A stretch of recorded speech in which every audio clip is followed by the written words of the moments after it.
ఎందుకు రామ్ నేనంటే నీకు అంత ఇష్టం? ఎందుకంటే నువ్వు నాన్నవి కదా. Watch our film Anaganaga, streaming now only on ETV Win.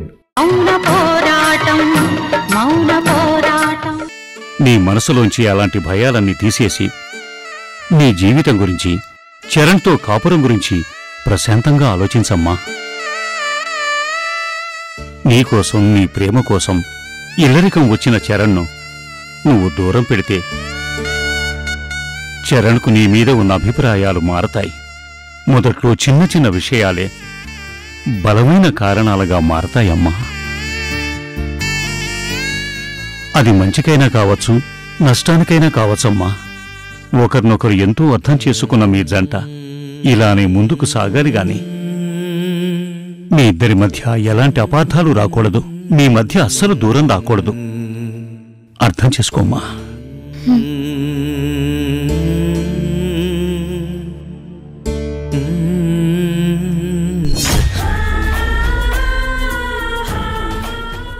ఏ ముసలే, నీ మాటలతో నీ మనవరాలి మనసు మార్చి చరణ్ను దూరం పెట్టనివ్వకుండా చెయ్యాలని చూస్తున్నావా? నువ్వెలాంటి పిచ్చి ప్రయత్నాలు ఎన్ని చేసినా అవి జరగనివ్వను.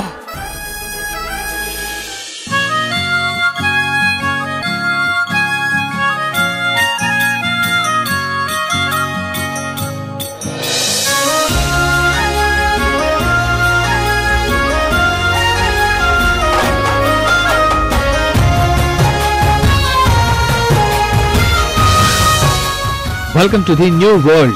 Welcome to the new chapter.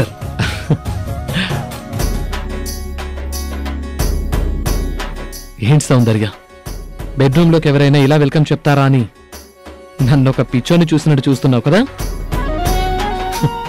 ఏం పర్లేదు, చూడు, నీ ప్రేమలో పడ్డ పిచ్చోణ్ణి. నీతో కలిసి జీవితాంతం బతకాలని పిచ్చిగా కోరుకుంటున్నవాని నేనే కదా.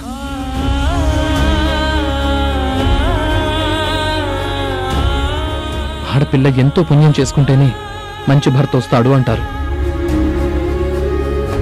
అదెంతవరకు నిజమో నాకు తెలియదు, కానీ ఒక మగాడు ఎన్నో జన్మల పుణ్యం చేసుకుంటేనే మంచి భార్య వస్తుందనిపిస్తుంది.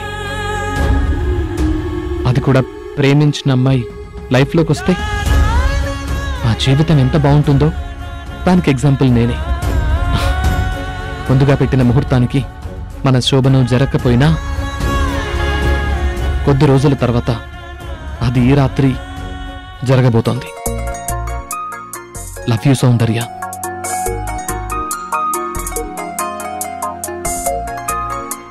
ఇక ముందు మన జీవితంలో ఎలాంటి అనర్థాలు జరగకూడదని మనసులో గట్టిగా కోరుకున్నాను.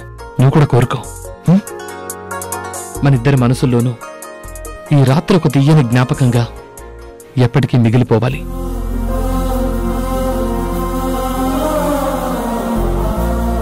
ఇందాకటి నుంచి నేను మాత్రమే మాట్లాడుతున్నాను, నువ్వు మాట్లాడవేంటి సౌందర్య? ఈ శోభనం రాత్రి మన మాటలతో కాలక్షేపం చేయకూడదని ఇండైరెక్ట్ గా చెప్తున్నావా? ఆడవారి మాటలే కాదు, మౌనానికి కూడా అర్థాలుంటాయని నాకిప్పుడిప్పుడే అర్థమవుతోంది. ఐ లవ్ యూ సౌందర్య. చరణ్. సౌందర్య, ఏమైంది? సారీ చరణ్. సారీ దేనికి? ఏమైంది నీకు? నువ్వేం తప్పు చేశావని సారీ చెప్తున్నావు? కొద్ది రోజుల వరకు నువ్వు నేను దూరంగానే ఉండాలి.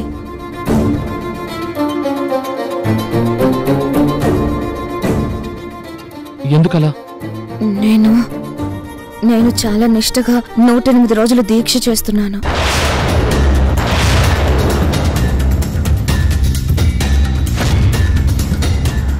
నేను ఈ దీక్షలో ఉండే ఈ రోజుల్లో మనం ఒకరికొకరు దూరంగా ఉండాలి. అనుకోని కొన్ని ఇన్సిడెంట్స్ ఏవో జరిగాయని నువ్వు ఇలాంటి డెసిషన్ తీసుకుంటావా? జరిగిన దానికి ఇక్కడ అందరం బాధపడే వాళ్ళమే. ఇప్పుడు కాస్త అత్తయ్యగారు కూడా కోలుకున్నారు కదా, అయినా నువ్వు ఇంకా అదే ఆలోచనకి భయపడుతున్నావు. అందుకే ఇలాంటి దీక్ష తీసుకున్నావు కదా. నీ మానసిక పరిస్థితి బాలేదని కదా మన శోభను ఇన్ని రోజులు పోస్ట్పోన్ చేస్తూ వచ్చాం. తీరా ఆ రోజు వచ్చాక అది కూడా ఇప్పుడు ఇలాంటి దీక్షల గురించి చెప్తున్నావు. నన్ను దూరం పెడతావని నేను అస్సలు ఎక్స్పెక్ట్ చేయలేదు. నిన్ను దూరం పెట్టి నిన్ను బాధ పెట్టాలనేది నా ఉద్దేశం కాదు చరణ్. ఇక ముందు మన జీవితాల్లో ఎలాంటి కీడు జరగకూడదన్న సంకల్పంతో దీక్ష తీసుకున్నాను. తీసుకున్నావు సరే, ఆ విషయం కనీసం నాతో అయినా చెప్పాలి కదా. నాతో చెప్పాలనిపించలేదా? ఇల్లరికం వచ్చానని నేను అంత అలుసైపోయానా? లేదంటే నా అభిప్రాయాలకు నా నిర్ణయాలకు ఎలాంటి సంబంధం లేదని ఇండైరెక్ట్ గా చెప్తున్నావా? చరణ్, నా మనసు ఏంటో అర్థం చేసుకోవాల్సిన వాడివి. నువ్వు ఇలా అపార్థం చేసుకుంటున్నావా? అర్థం చేసుకోవాల్సిన నేను ఇప్పుడు నేను నీ మీద ఎలాంటి ఆశలు పెట్టుకోకుండా నువ్వెలా చెప్తే అలా ఉండాలి. దీన్నే ఇల్లరికం అంటారని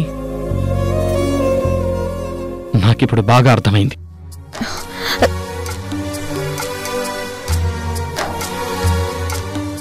చరణ్, ఏమైంది? నువ్వు ఇలా బయటికెళ్తే మా అమ్మ నాన్న మన గురించి చాలా టెన్షన్ పడతారు. అయితే ఈ 4 గోడల మధ్యే దూరం చాలంటావా? చాలా సంతోషం సౌందర్య.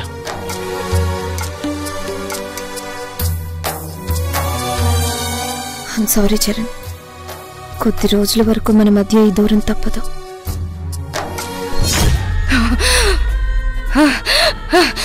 హే సౌందర్య, నా చరణ్ కి నువ్వు నచ్చడం వల్లే వాడు నన్ను కనెత్తి చూడటం మానేసి నీ వల్ల పడ్డాడు. నీది నా ప్రేమంటే నాది కాదా? చరణ్ కోసం ఒక్కసారి కాదు 100 సార్లు చస్తాను, కానీ నువ్వు చావగలవా? చచ్చేంత ధైర్యం నీకుందా? ఈ జానకి దేహాన్ని వాడుకుని దీక్ష పేరుతో నిన్ను చరణ్ను ఎలా వేరు చేశానో చూసావా? చరణ్ని నువ్వు పెళ్లి చేసుకున్నా నిన్ను వాణ్ణి ఎప్పటికీ కలవనివ్వను. ఈ జన్మలోనే కాదు, ఏ జన్మలోనూ చరణ్ని నిన్ను కలవనివ్వను. ఈ నందిని చచ్చింది కానీ ఈ కళ్ళు ఇంకా బ్రతికే ఉన్నాయి. నిన్ను ఎప్పటికీ సంతోషంగా బ్రతకనివ్వను.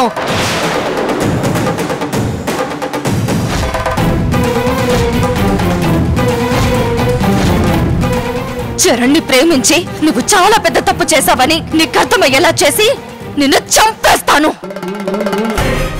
నిన్ను చంపాకే నాకు ఆత్మశాంతి.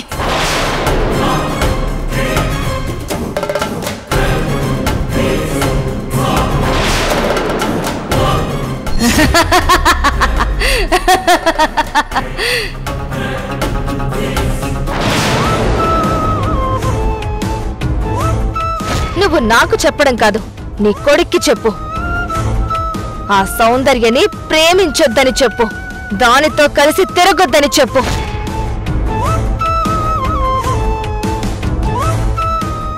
నువ్వు ఈ ఇంట్లోంచి వెళ్ళిపో, చరణ్ని మర్చిపో.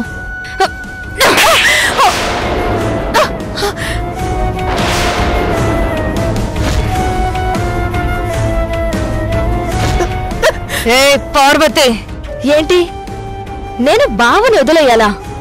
అది బావని చేసుకుని కాపురం చేస్తుందా?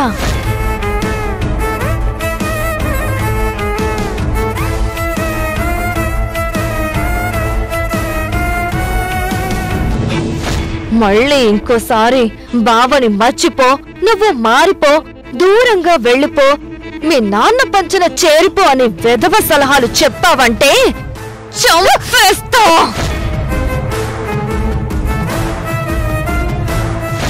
ఈ నందిని చచ్చింది కానీ ఈ కళ్ళు ఇంకా బ్రతికే ఉన్నాయి.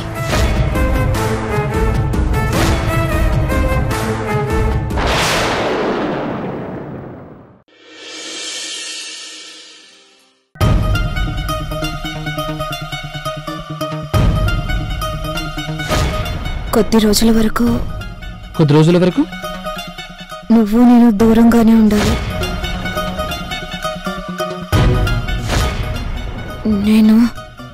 నేను చాలా నిష్టగా 108 రోజులు దీక్ష చేస్తున్నాను. నేను ఈ దీక్షలో ఉండే ఈ రోజుల్లో మనం ఒకరికొకరు దూరంగా ఉండాలి.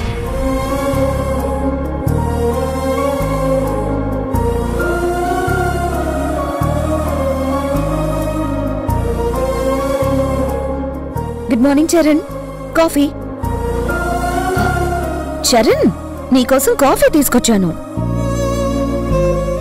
చరణ్, నేను మాట్లాడుతుంది ఈ గోడలతోనో అద్దంతోనో కాదు, నీతోనే మాట్లాడుతున్నాను. కాఫీ తీసుకో.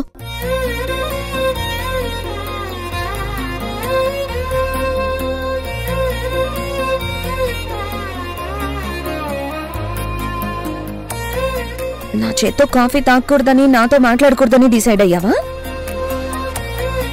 నేను దీక్షలో ఉండడం, అది కూడా నీతో చెప్పకుండా ఇలాంటి నిర్ణయం తీసుకోవడం నీకు నచ్చలేదు కదా? ఆ కోపమే నా మీద ఇలా చూపిస్తున్నావు కదా? చరణ్, నువ్వు నాతో మాట్లాడకపోతే నా మనసుకు చాలా కష్టంగా అనిపిస్తుంది. నేను నీ గుడ్ మార్నింగ్ చెప్తే తిరిగి నువ్వు నాకు విష్ చేయలేదు. కనీసం ఈ కాఫీ అయినా నువ్వు తాగితే నాకు కాస్త తృప్తిగా ఉంటుంది. తాగు చరణ్. అరే, ఈ కప్ అందుకో. చరణ్ చరణ్ చరణ్. అమ్మా అమ్మా. చరణ్, ఏం కావాలి నాన్న? నేను ఆఫీస్కి వెళ్తున్నాను, టిఫిన్ పెట్టమ్మా. అలాగే నాన్న.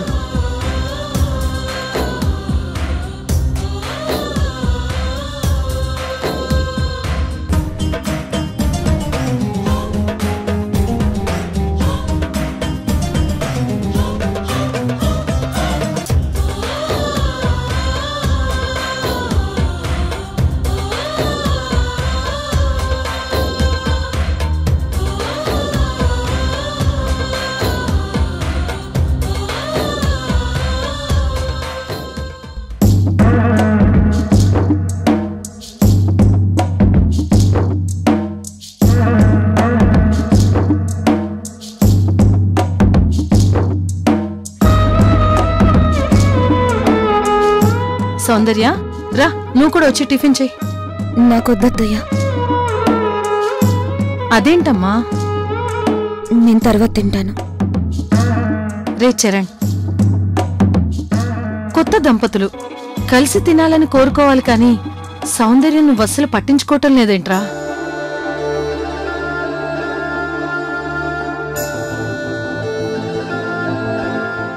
కొంతమంది అభిప్రాయాలు వేరు, ఇష్టాలు వేరు.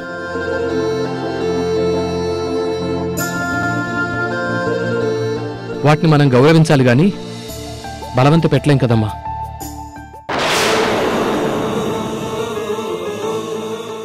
రే, నేనేం మాట్లాడుతున్నాను, నువ్వేం మాట్లాడుతున్నావు? కొన్ని విషయాలు నీకు అర్థం కాకపోవడమే మంచిదమ్మా. రే చరణ్, ఏమైందిరా నీకు? మీ పెళ్లి జరిగి సరిగ్గా ఇంకా వారం రోజులైనా కాలేదు, సౌందర్యకి నీకు ఏమైంది? మాకేమైందమ్మా, మేము చాలా హ్యాపీగా ఉన్నాం. అబద్ధం చెప్పడం నీకు చేత కాదురా. అలాంటి కొత్త అలవాట్లు చేసుకోకు. ఉదయం నుంచి నేను గమనిస్తూనే ఉన్నాను, సౌందర్యతో నువ్వు సరిగ్గా మాట్లాడడం లేదు. సౌందర్య ఏం చేసిందని ఇలా ప్రవర్తిస్తున్నావు?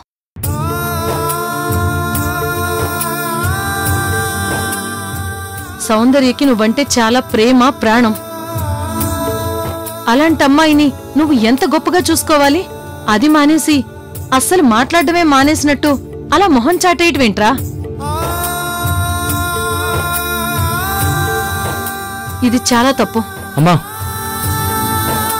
కోపంగా కనిపిస్తున్న నాలో తప్పు వెతుకుతున్నావు గాని మౌనంగా ఉన్న నీ కోడల్లో వెతకాలనిపించట్లేదా? అంటే ఏంట్రా నీ ఉద్దేశం? కొత్తగా పెళ్ళైన జంట ఎంత కలిసిమెలిసి ఉండాలో, ఎంత అన్యోన్యంగా ఉండాలో ప్రత్యేకంగా ఎవరు చెప్పాల్సిన అవసరం లేదు. అంటే నీ ఉద్దేశం సౌందర్య నీతో సంతోషంగా లేదా? పొడుగ్గా ఇలాంటి విషయాలు నేను నీతో చెప్పలేనమ్మా. నీ కోడల్ని అడిగి నువ్వే తెలుసుకో.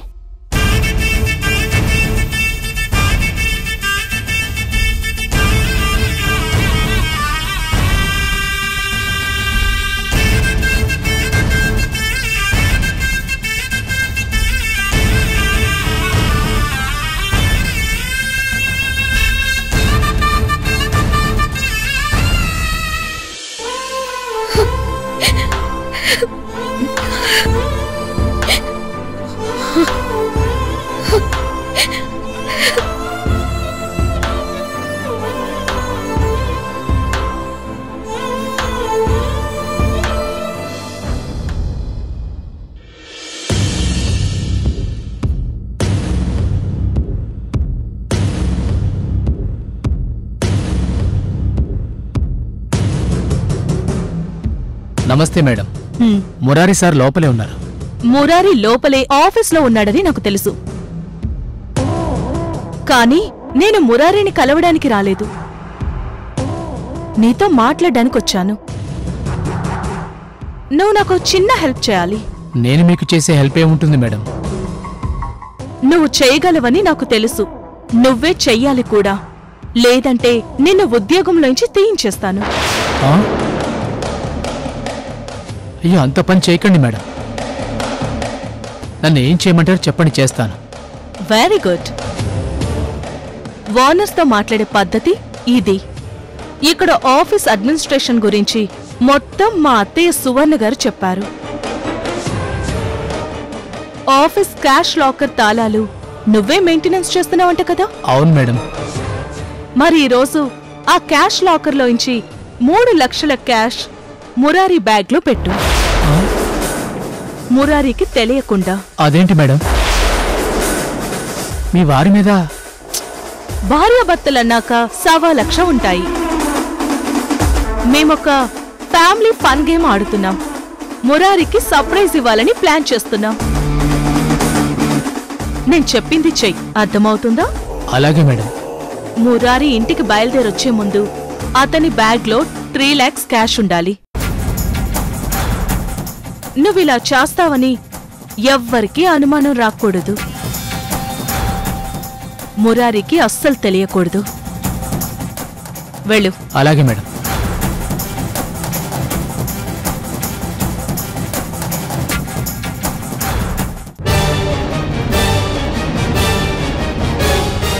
హలో అత్తయ్య. హలో నక్షత్ర. మురారి కన్న తల్లివి నువ్వే అయినా నిన్ను తల్లిగా ఎప్పుడు చూడకుండా ఆ దుర్గనే దైవంగా నెత్తిన పెట్టుకున్న మురారి ఈసారి బాక్సింగ్ టోర్నమెంట్లో పార్టిసిపేట్ చేసి ఛాంపియన్ కావాలనే డ్రీంలో ఉన్నాడు. ఆ కల కలగానే మిగిలాలన్నా, వాడు మీ కాళ్ళ దగ్గరికి రావాలన్నా ఈ టోర్నమెంట్ మిస్ అవ్వాలి. అది మిస్ అవ్వాలంటే వాడు అరెస్ట్ అవ్వాలి. వాణ్ణి అరెస్ట్ చేయించడానికి నా దగ్గర ప్లాన్ ఉంది. ఏంటా plan? Office cash 3 lakhs boy చేత మురారి బ్యాగ్లో పెట్టించి వర్కౌట్ చేయిస్తున్నాను. బాస్గా నువ్వు పోలీస్ కంప్లైంట్ ఇస్తే వాడు అరెస్ట్ అవుతాడు, మీ కాళ్ళ దగ్గరకొస్తాడు. అలాగే నక్షత్ర.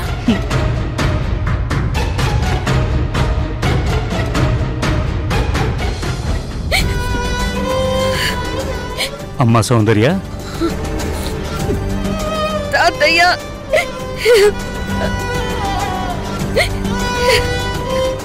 ఏంటమ్మా ఇది? నీ కోడల్ని అడిగి తెలుసుకో అని చరణ్ పార్వతితో అన్నారంటే నువ్వు చరణ్ సంతోషంగా లేరని అర్థమవుతోంది. చరణ్ నీ మీద అంత కోపంగా ఎందుకున్నాడమ్మా? వెళ్ళొస్తానని కనీసం నీతో చెప్పకుండా వెళ్ళటం ఏంటమ్మా? అంత తప్పు నువ్వేం చేసావమ్మా? తాతయ్య, కొత్తగా పెళ్ళైన దానివి నువ్విలా కన్నీళ్లు పెట్టుకోవటం ఏంటమ్మా? నీకే కష్టం వచ్చినా బాధొచ్చినా మేమున్నాం కదమ్మా. నీకు చరణ్కు మధ్య వచ్చిన సమస్య ఏంటో చెప్పమ్మా. చరణ్తో నాకెలాంటి సమస్య లేదు తాతయ్య. మరి చరణ్ నీ విషయంలో ఎందుకలా ఉన్నాడమ్మా? చెప్తాను తాతయ్య. పెళ్లిలో నన్నెవరో కొట్టారు, ఎక్కడికో దూరంగా తీసుకెళ్లారు. అతి కష్టం మీద బయటపడి ప్రాణాలతో తిరిగి వచ్చాను. సరిగ్గా మా శోభనం రోజున రాత్రి అమ్మనెవరో పొడిచి గాయం చేశారు. అదృష్టవశాత్తు అమ్మ కూడా ప్రాణాలతో బయటపడింది. ఇన్ని అనర్థాలు జరగడం చూశాక నాకు భయమేసింది తాతయ్య. అందుకే 108 రోజులు దీక్ష చేయాలనుకున్నాను, చేస్తున్నాను. మరి ఈ విషయం ముందుగా చరణ్తో చెప్పలేదమ్మా? చెప్పలేదు తాతయ్య. ఇప్పుడు అర్థమైందమ్మా. చరణ్తో నువ్వు ముందుగా చెప్పి తన అభిప్రాయం కూడా తీసుకుని ఉంటే మీ ఇద్దరి మధ్య ఇలాంటి అభిప్రాయ భేదాలు వచ్చేవి కాదమ్మా.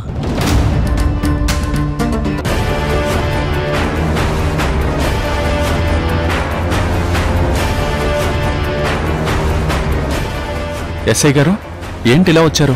మీ మీద కంప్లైంట్ రిజిస్టర్ అయింది. మీరు కాజేసిన అమౌంట్ 3 lakhs మీ నుంచి రికవరీ చేసి మిమ్మల్ని అరెస్ట్ చేసి తీసుకెళ్ళడానికి వచ్చాం. ఆ డబ్బు కనిపిస్తే తప్పకుండా అరెస్ట్ చేయండి. ఇదిగోండి, నా బ్యాగ్ కూడా ఇక్కడే ఉంది. ఇదిగోండి, తీసుకోండి. ఆ బ్యాగ్ లోనే ఉన్నాయి 3 లక్షలు. బ్యాగ్ ఓపెన్ చేయండి. ఈ క్షణం మురారి అరెస్ట్ అవ్వాలి.